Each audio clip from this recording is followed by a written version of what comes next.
Assalamualaikum warahmatullahi wabarakatuh. Perkenalkan, nama saya Rizam. Saya sebagai CEO dari perusahaan ini. Perkenalkan, nama saya Dewinda Yulastari sebagai manajemen pemasaran. Perkenalkan, nama saya Asmidar sebagai manajemen keuangan. Kami akan mempresentasikan bisnis plan kami. Selamat menyaksikan. Oke, baiklah. Saya Asmidar. Saya di sini akan membahas tentang identitas perusahaan kami. Nama perusahaan kami yaitu Home Sharing yang beralamat di BTP, tepatnya di Jalan Kesejahteraan Timur. Selanjutnya di sini ada di sini ada identitas orang yang berperan dalam perusahaan. Yang pertama itu Rizam yang beralamat di Jalan Politeknik. Di sini dia berperan sebagai CEO perusahaan. Selanjutnya Asmidar, yaitu saya sendiri yang beralamat di Jalan Konjopang. Orang selanjutnya yaitu Dewinda Yulastari yang beralamat di Jalan Kesejahteraan Timur. Saya di sini akan membahas tentang perusahaan atau tentang dari perusahaan itu. Usaha ini bergerak di bidang jasa yang hadir sebagai sarana dan media konseling bagi masyarakat. Sesuai dengan namanya, Home Sharing memiliki visi agar customer dapat memiliki ruang atau rumah yang nyaman dan aman untuk mereka. Tentang pasar produk, sasaran pasar dari produk Home Sharing adalah mulai dari remaja, mahasiswa, dan hingga orang tua. Selanjutnya di sini ada strategi pasar. Strategi yang kami gunakan yaitu memilih lokasi yang mudah dijangkau oleh konsumen karena sasaran dalam bisnis ini yaitu remaja, mahasiswa, dan orang tua. Dalam bisnis ini, kami memberikan diskon di hari-hari penting seperti melakukan promosi secara langsung maupun melalui media sosial, baik itu berupa WhatsApp, Instagram, maupun TikTok. Baiklah, selanjutnya di sini saya akan membahas tentang visi dan misi dari perusahaan kami, yaitu perusahaan Home Sharing yang bergerak dalam jasa mendengarkan jasa curhatan. Yang pertama itu visi kami, bisnis home sharing dapat dikenal di berbagai daerah di Indonesia ataupun di mancanegara karena pelayanan yang baik dan mampu menjaga kepercayaan konsumen. Misi dari perusahaan kami yaitu memperkenalkan jasa home sharing kepada jajaran remaja, mahasiswa, dan orang tua, memberikan layanan konsultasi baik online maupun offline, serta memberi solusi dalam pemecahan masalah kepada konsumen. Selanjutnya bidang usaha.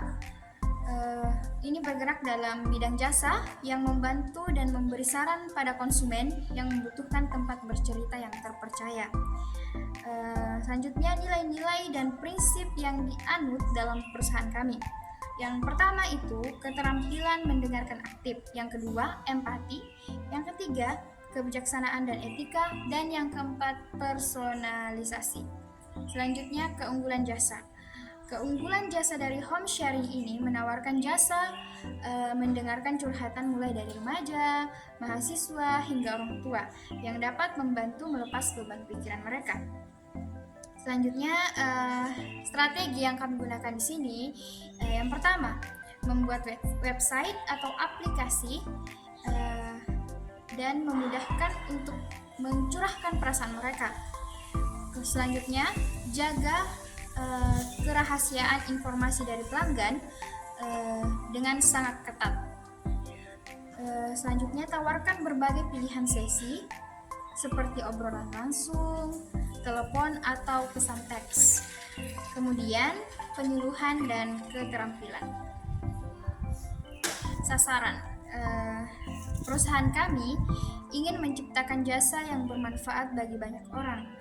Dengan jasa mendengarkan curhatan yang dapat dipercaya dan menjaga privasi konsumen, memberikan dukungan emosional yang dapat membantu individu untuk mengatasi stres. Bisa. Baik, melanjutkan penjelasan tadi, saya akan melanjutkan mengenai sasaran dan tujuan perusahaan. Yang pertama itu sasaran.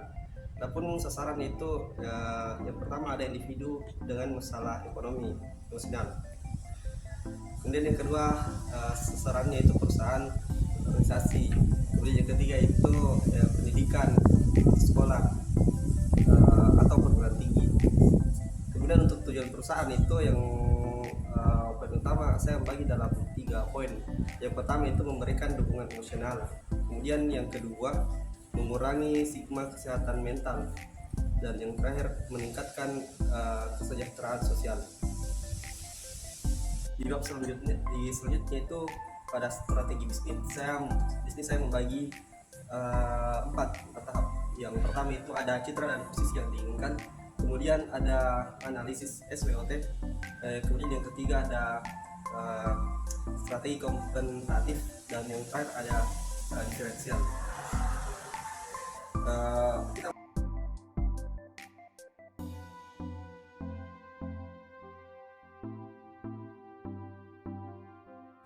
Selanjutnya itu mengenai jasa perusahaan.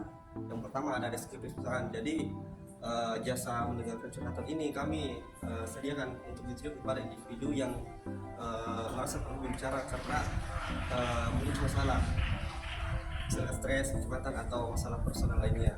Kemudian yang kedua ada perlindungan hak paten atau merek dagang. Nah ini misalnya jika Anda memiliki sebuah layanan platform yang melibatkan pendengar curhatan, pelanggan atau akses, maka dilindungi dengan hak paten. Kemudian yang ketiga itu mengenai produksi. Adapun tahap produksi di sini ada 5 saya sebutkan. Yang pertama itu pendaftaran pelanggan, kemudian yang kedua penempatan dengan pendengar, kemudian yang ketiga sesi mendengarkan, dukungan emosional dan pertimbangan, dan terakhir ada evaluasi sesi. Yang terakhir itu penawaran jasa di masa yang akan datang. Adapun penawaran jasa di masa yang akan datang di sini ada mendengarkan curhatan dan pasti. Ini yang kedua ketersediaan 24/7, artinya di sini kami akan tersedia sepanjang waktu 24 jam dalam 7 hari, 24 jam sehari, 7 hari seminggu untuk memastikan pelanggan dapat mengakses. Kemudian ada personalisasi. Setiap pelanggan adalah ini kami akan mengadaptasi layanan kami untuk menyelesaikan berbagai masalah yang dialami oleh pelanggan kami. Kemudian ada kemitraan profesional, kemudian dan terakhir itu pengembangan teknologi. Selanjutnya itu strategi pemasaran. Nah, strategi pemasaran itu adalah bagian terpentingnya kami di perusahaan. Kami membaginya dalam beberapa poin. Yang pertama itu target pasar.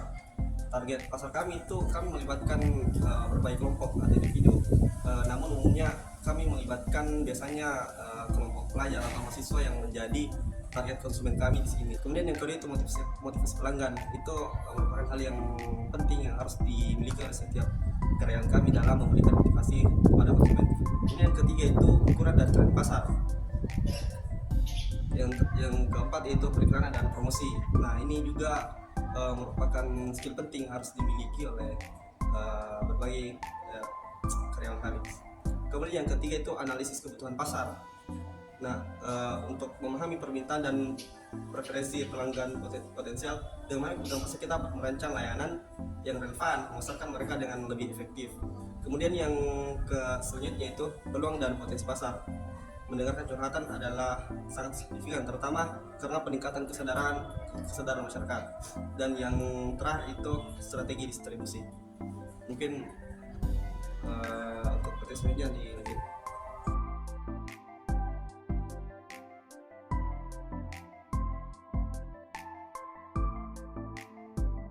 Di perusahaan kami memiliki tim sumber daya manusia yang akan bertanggung jawab dalam proses rekrutmen, pelatihan, pengembangan, dan pengelolaan karyawan yang akan berinteraksi langsung dengan klien. Untuk menjadi bagian dari perusahaan kami, tim sumber daya manusia akan melakukan berbagai pelatihan. Adapun pelatihan itu yang pertama, pelatihan mendengarkan aktif, yang kedua pengetahuan kesehatan mental, yang ketiga etika dan kerahasiaan, keempat pelatihan krisis, Selanjutnya yaitu analisa risiko.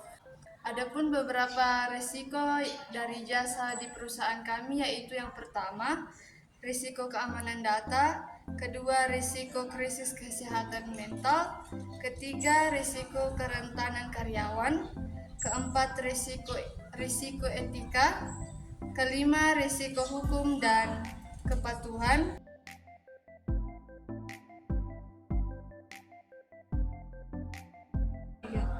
Sekian video presentasi kami. Thank you for watching.